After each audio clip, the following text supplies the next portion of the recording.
The Samsung Galaxy Z Fold 4, in my eyes, is the most improved phone. It's also the best mobile experience I've had in 2022. But is that enough to make it the phone of the year? We'll talk about it. We'll also discuss how it's running on Android 13 with One UI 5.0 today on this edition of Stevealicious Tech. So let's talk about that phone of the year stuff. I won't spend too much time on it. It seems to be one of those things that people talk about just to talk about something, but it is a popular topic here at the end of the year on YouTube, and there is some value there to at least discuss the angles that people come from when they pick out a phone that they think is the best of the year. So I'd like to discuss that, because while I do believe that this was far and away the best mobile device and certainly the best mobile experience that I had of the year, it's tough to give it the award for phone of the year, because I like to factor in things like value, what you're actually getting for your money. It's as if you were to pick Bugatti Veyron as car of the year. Well, okay, it should be. The base price is $2 million.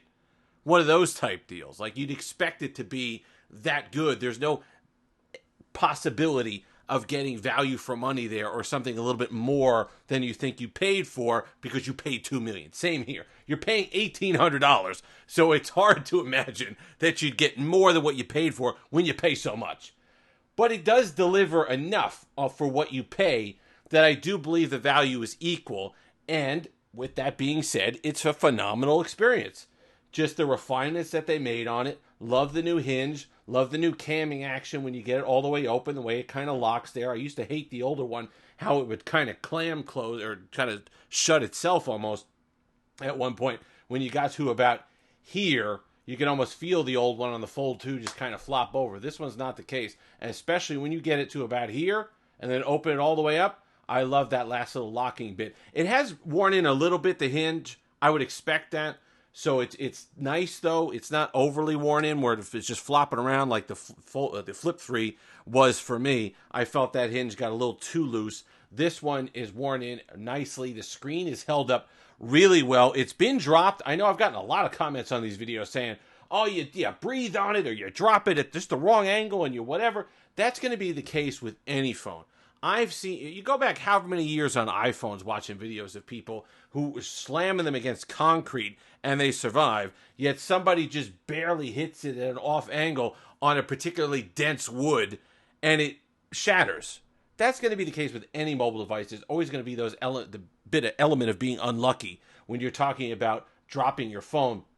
But otherwise, with day-to-day use, with a case, I don't even have an outer case on it. I use that Samsung, just kind of half of that Samsung case, which has just gotten gross, by the way. I got to take an alcohol wipe to it. But the Samsung first-party cases, they have been incredibly disappointing the last few years. But get yourself one of those Spigen thin fit things. Just put it on the back. Be careful with it, and you'll get plenty of protection. Let's talk about Android 13 on here, because that's what I was really worried about. I had such a great software experience with the update to Android 12L that I was nervous. I was anxious that they were going to screw it up somehow.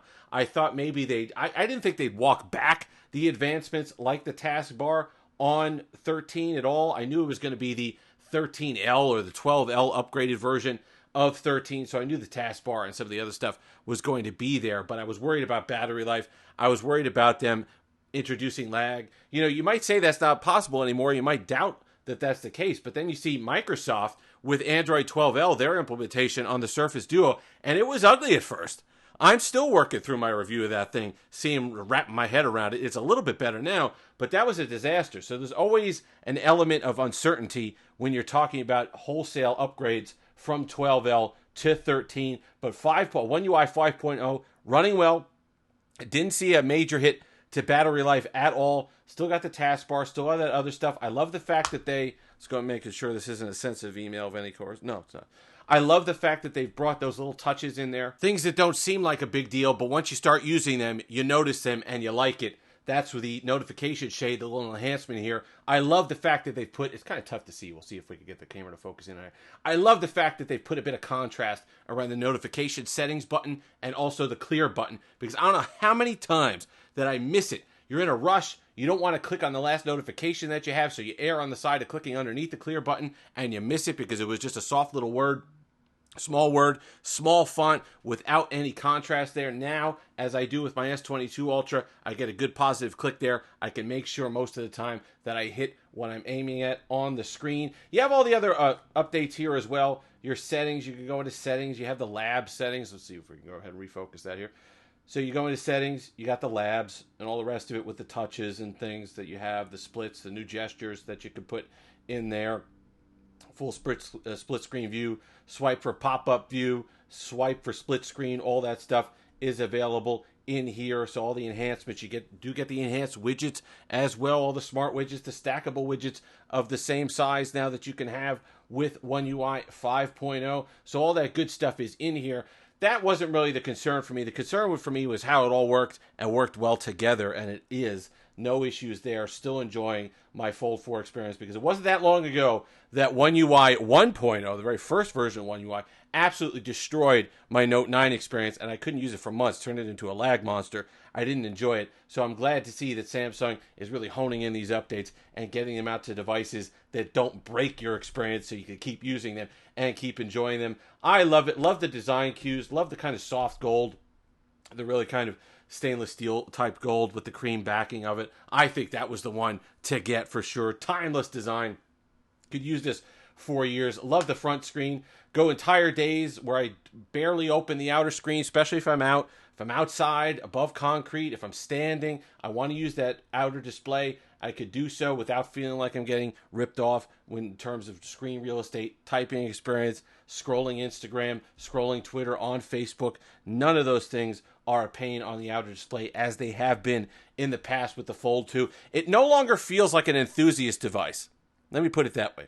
That's, I guess, what all this boils down to. It no longer feels like an enthusiast device. And that's backed up by the consumer as well. I've seen more of these out in the wild, and by more I mean like 2, than I ever saw of any of the previous versions of the Fold. And doubly so for the Flip. I've seen so many Flip 4s out in the wild. So for them to get this to a point where it's mainstream enough, where people could feel confident in switching from their classic glass sandwich or glass slab or whatever you want to call those just monoscreen displays to something that could fold like this, I think that's a huge step in the right direction. It's why you'd consider this an important phone of the year for sure. This in tandem with the Flip 4. Definitely important phones.